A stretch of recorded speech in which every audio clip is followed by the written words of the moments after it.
Les contes de Grimm.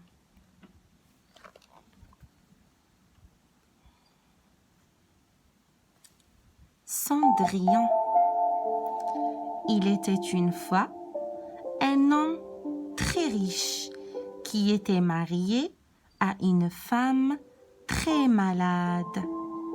Ensemble, il avait eu une fille, alors que la femme sentait sa fin venir. Elle appela son enfant. « Ma fille, je suis triste de devoir partir, mais je serai toujours là pour toi et je te protégerai du haut du ciel. Reste telle que tu es, bonne et respectueuse. » Épuisée d'avoir prononcé ces paroles, elle mourut. La petite fille allait tous les jours sur la tombe de sa mère. Elle tenait à lui être fidèle. L'hiver passait ainsi. Au printemps, son père rencontra une autre femme qu'il prit pour épouse. Celle-ci avait 2 jolies filles, mais qui n'étaient pas bien gentilles, car elles étaient habituées à être trop gâtées.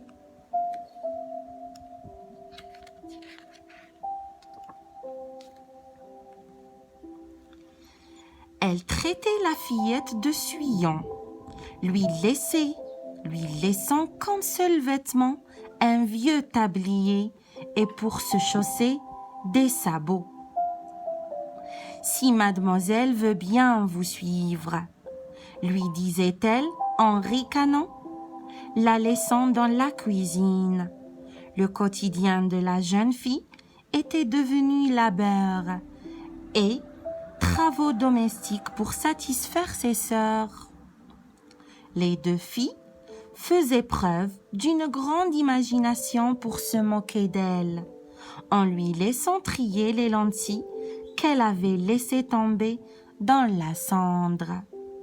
Le soir venu, et seulement après avoir terminé ses pénibles tâches, elle allait se coucher dans les cendres près du foyer. À cause de son air poussiéreux et sale, on l'appelait Cendrillon. Un jour, le père souhaitait aller à la foire, s'adressa à ses filles et leur demanda ce qu'elles souhaitaient. « Pour moi, de jolis habits, moi, des perles et des pierres précieuses. » Comme il s'adressant aussi à Cendrillon, celle-ci lui répondit. « Père, seulement le premier rameau qui touchera à ton chapeau. » Il trouvera rapidement les beaux habits et les bijoux demandés sur la route du retour. Son chapeau tomba en touchant une branche de noisetier. Il put ramasser le rameau pour sa fille. Cendrillon, heureuse de son cadeau, alla le planter au pied de la tombe de sa mère. Ses larmes l'arrosèrent et un arbre poussa. C'est ainsi que 3 fois par jour, Cendrillon se rendait sur la tombe et un petit oiseau blanc lui donnait ce qu'elle souhaitait.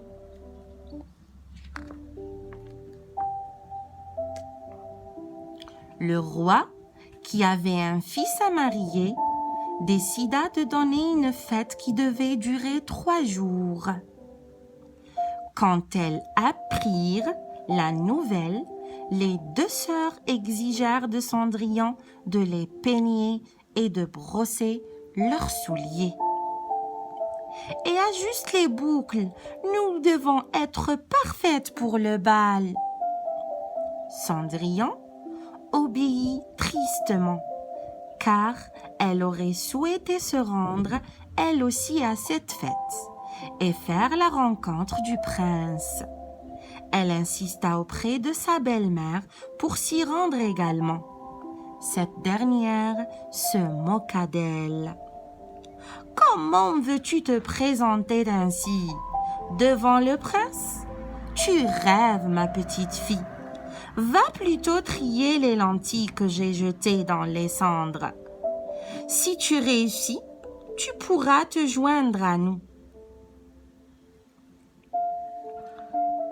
Cendrillon eut une idée et appela ses amis les oiseaux.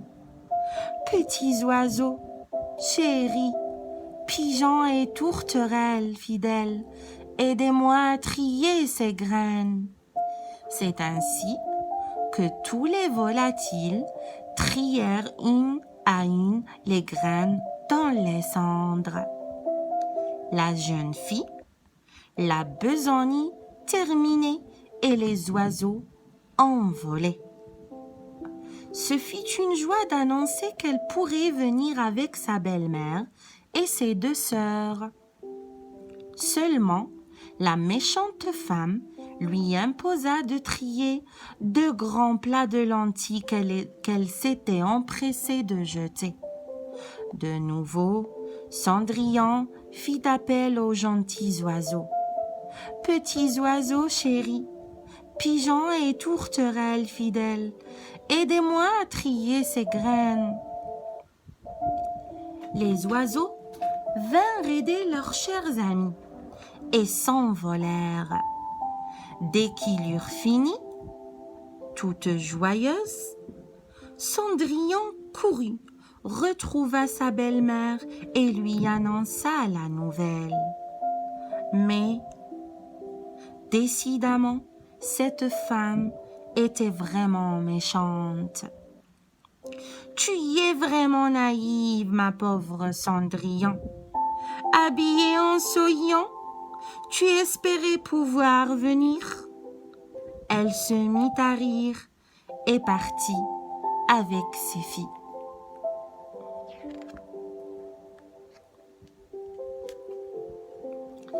Déçu, Cendrillon se réfugia près de son arbre.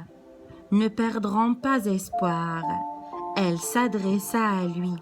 « Arbre fidèle, montre-moi ta force, fais quelque chose pour que je puisse aller au bal. » L'oiseau lança alors sur elle une robe or et argent, ainsi que de magnifiques pantoufles. Cendrillon, devenue une belle princesse, se rendit à la fête. Personne ne put la reconnaître. Le prince l'accueillit. Séduit par sa beauté, ils dansèrent toute la soirée jusqu'à ce que Cendrillon veuille rentrer. Le prince, souhaitant en savoir plus sur elle, la suivit. Elle se cacha dans le pigeonnier, mais dès qu'elle entendit le roi et son fils, elle s'en échappa et se retrouva en ayant. Le jour suivant, Cendrillon se représenta devant son arbre et lui dit « Arbre fidèle, montre-moi ta force, fais quelque chose pour que je puisse aller au bal. » Parée d'une robe encore plus magnifique que la veille, Cendrillon dansa une fois de plus toute la soirée avec le prince. Quand il fallut repartir, Cendrillon échappa de nouveau à son cavalier et se réfugia dans un poirier. Le prince, toujours aidé de son père, abattit l'arbre, mais il n'y avait déjà plus personne. Le 3e soir, Cendrillon était plus belle que jamais dans sa robe et ses pantoufles d'or. Elle faisait l'admiration de tous. Ce soir-là, le prince avait pris soin de mettre une couche de pois sur les marches du palais. De ce fait, Quand il fallut repartir, Cendrillon, en courant, perdit une de ses pantoufles. Le lendemain, le prince décida de se marier avec la femme qui pourrait chausser ce soulier d'or si fin. Les deux sœurs en étaient heureuses, sûres que le pantoufle leur irait.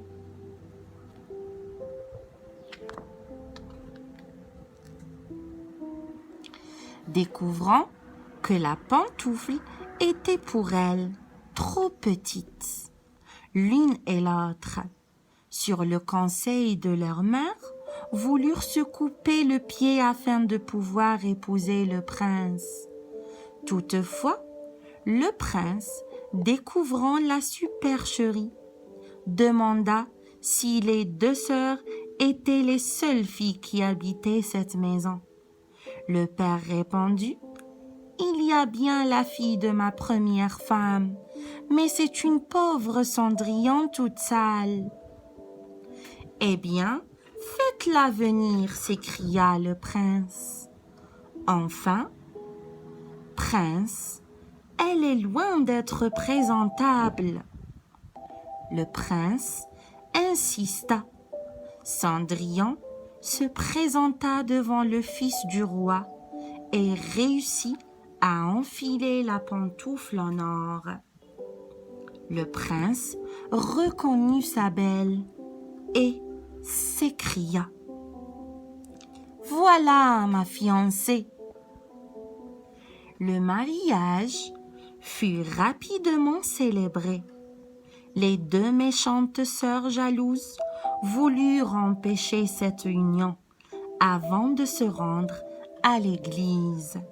Elles furent punies par les deux pigeons qui leur crevèrent les yeux et elles devinrent aveugles pour le restant de leurs jours.